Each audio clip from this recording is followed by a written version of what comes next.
اعوذ باللہ من الشیطان اللعین الرجیم، بسم اللہ الرحمن الرحیم۔ ناظرین، رمضان کے اس مبارک موقع پہ ہم ایک بار پھر آپ کے درمیان حاضر ہیں سوالات و جوابات کے سفر کو لے کر۔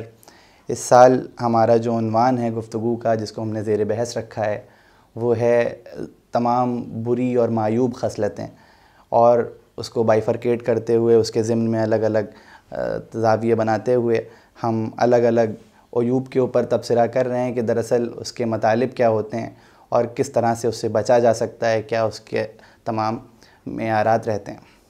آج کا جو ہمارا عنوان ہے اسی کے ضمن میں، وہ ہے موسیقی، یعنی میوزک یا اس سے پروڈیوس ہونے والے سانگ اور جو کیٹیگری بنتی ہے۔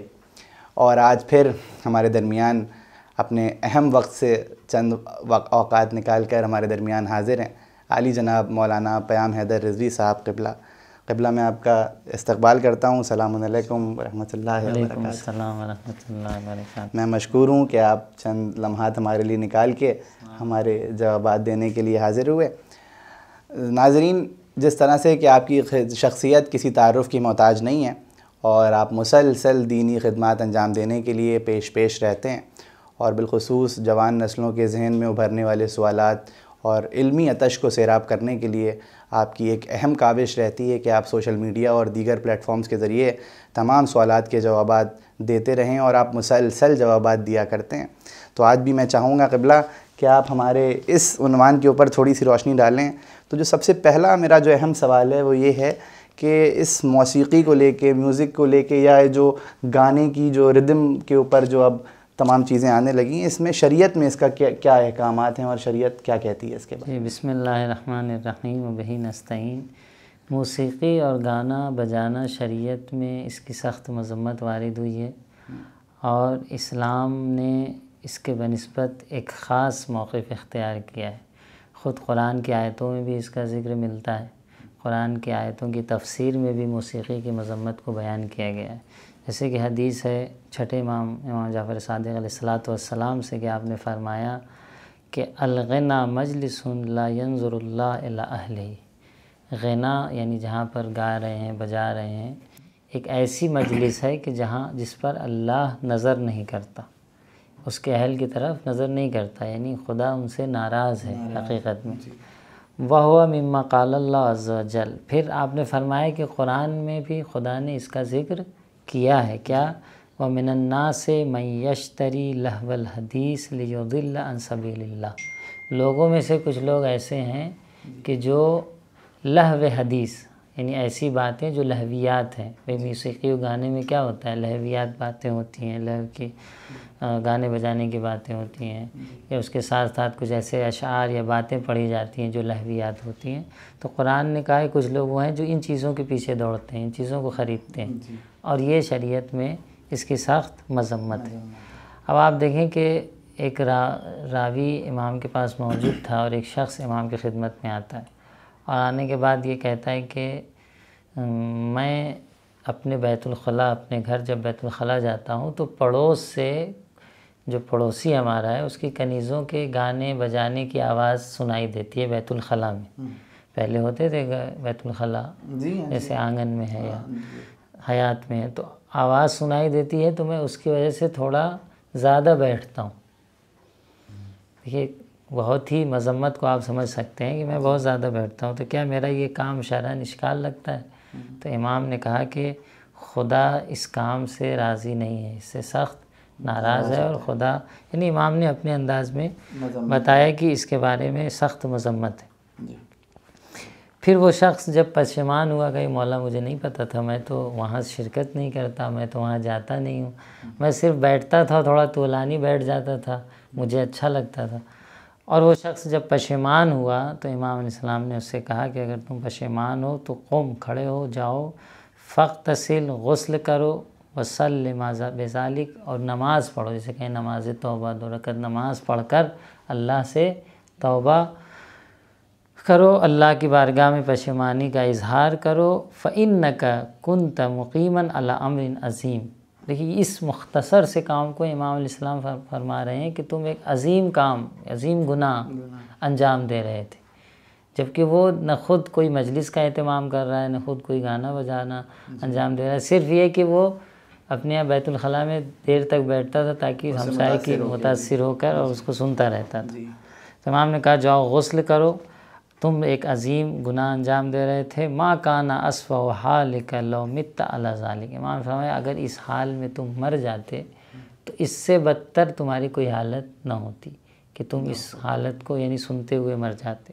اتنی سخت ترین مذمت اس میں ہے۔ تو اس نے پھر جو ہے توبہ کیا اور اس سے دوری کی۔ تو کہنے مطلب ہے کہ موسیقی کی اور ایسی محفلوں، ایسی مجلسوں کی جہاں پر گانا بجانا ہو رہا ہے، شریعت میں سخت مذمت ہے۔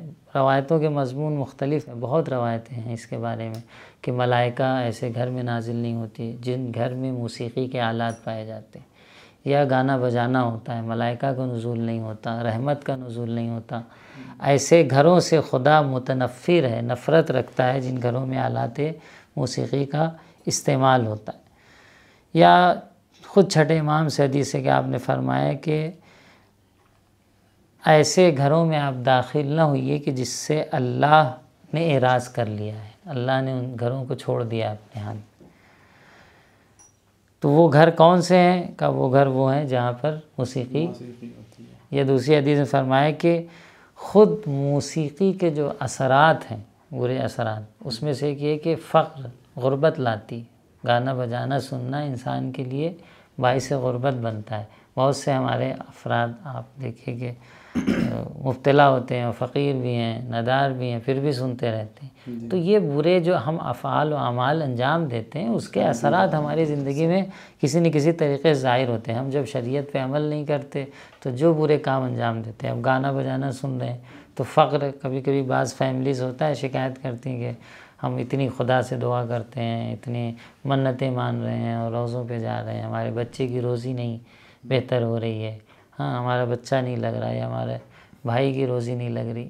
آپ یہ دیکھیے کہ کیا چیزیں ہیں جو آپ رعایت نہیں کر رہی ہیں شریعت میں، اس کے سخت، جس کے برے اثرات آپ کی زندگی میں ظاہر ہوتے ہیں۔ تو آپ نے فرمایا کہ غنا، گانا بجانا موجب نفاق ہے اور فقر و غربت کا باعث بنتا ہے۔ یا ایک حدیث میں ملتا ہے کہ جو شخص گانے بجانے میں مبتلا رہتا ہے وہ اپنے قبر میں اندھا اور بہرا محشور ہوگا، یعنی اپنے قبر میں جب جائے گا تو اندھا اور بہرا رہے گا۔ تو یہ تمام چیزیں بتاتی ہیں کہ کتنی شریعت میں اس کی مذمت ہے، کتنی سختی سے ہمیں منع کیا گیا ہے کہ کتنا بڑا گناہ ہے اور ہمیں چاہیے کہ اس گناہ سے دوری کریں۔ جبکہ آج کے ہمارے معاشرے میں ہم دیکھ رہے ہیں کہ بہت ہی رائج، ہر چیز میں میوزک، اب تو موبائل میں تو نہ پوچھیے، بچے بھی اسی طریقے سے۔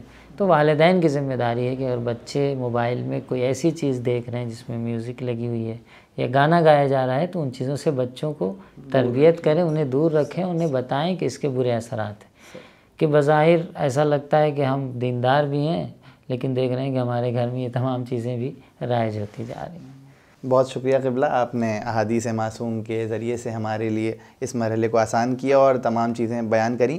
اچھا، میں چاہتا ہوں قبلہ کہ چونکہ ہم مراجع اعظام سے بھی باتوں کو سمجھنا چاہتے ہیں اور ان کی فتوحات کی روشنی میں باتوں کو کھنگالتے ہیں، تو میں چاہتا ہوں کہ آپ اس پہ بھی تھوڑی روشنی ڈال دیں کہ آغا سستانی کا موسیقی کے ضمن میں کیا فتویٰ ہے؟ جی، آیت اللہ سستانی حفظہ اللہ کا بھی جو فتویٰ ہے، ہم نے سوشل میڈیا پہ کئی دفعہ شاید اپلوڈ کیا ہو کہ خود میوزک میں جو ان کا معیار ہے وہ یہ ہے کہ گانے بجانے کی محفلوں میں جو میوزک رائج ہیں، بجائی جاتی ہیں، گائی جاتی ہیں، یعنی ایسی محفلیں جو دین سے دور ہیں، بے دینی کی محفلیں ہیں، وہ تمام میوزک ہم اگر اپنی دینی محفل یا اپنے گھر میں بھی سن رہے ہیں تو وہ حرام ہے۔ تو اب کون سی میوزک بجتی ہے جو گانے بجانے کی محفل میں استعمال نہ ہوتی ہیں؟ بہت کم میوزکیں ایسی ہیں جو استعمال نہ ہوتی ہوں۔ زیادہ تر جو میوزکس ہم سنتے ہیں موبائل میں وہ اکثر وہ گانے بجانے کی محفلوں میں استعمال ہوتی ہیں۔ غنا کا بھی وہی مسئلہ ہے، اگر ہم جو چیزیں جس انداز سے گانے بجانے کی محفلوں میں گائی جا رہی ہیں یعنی حلق میں آواز کو اس انداز سے گھمایا جا رہا ہے اور اس کے بعد اس کو سنایا جا رہا ہے، وہ طریقہ، وہ اسلوب اگر ہم اپناتے ہیں تو ہمارے یہاں بھی جائز نہیں۔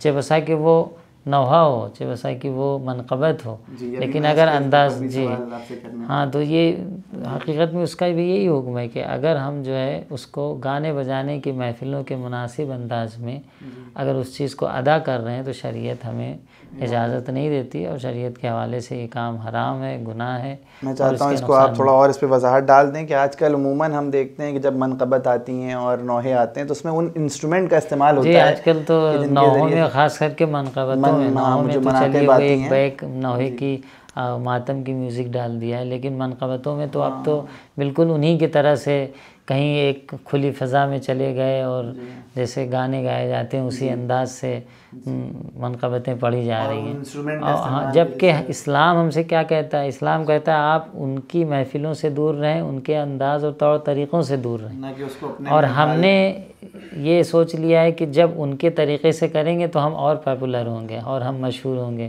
اور ہماری منقبتیں یا ہماری جو کچھ ہم پڑھ رہے ہیں وہ سنا جائے گا۔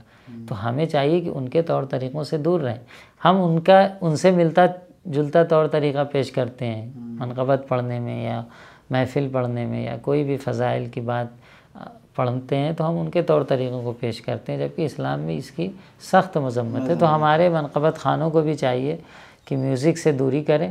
اگر میوزک کا استعمال کر بھی رہے ہیں تو بہت ہی سمپل میوزک جو گانے بجانے کی محفلوں سے ختم ہو چکی ہیں، جن کا کوئی معیار ہی نہیں رہ گیا ان محفلوں میں، جو بالکل نارمل میوزک ہیں جس جی بس تبدیل کرنے کے لیے ان کا استعمال کریں، اور یہ نہیں کہ ہم بیک گراؤنڈ میں ڈھول بھی بجا رہے ہیں، تاشا بھی بجا رہے ہیں، اور اس میں جو بھی چیزیں پیانو بھی بج رہا ہے، اور ہر چیز جو پوری میوزک میں سب سسٹم ہوتا ہے وہ بہت سی ترقی ہو چکی ہے، وہ تمام چیزوں کو ہم اس کو اپنا رہے ہیں، تو یہ شریعت ہمیں اجازت نہیں دیتی۔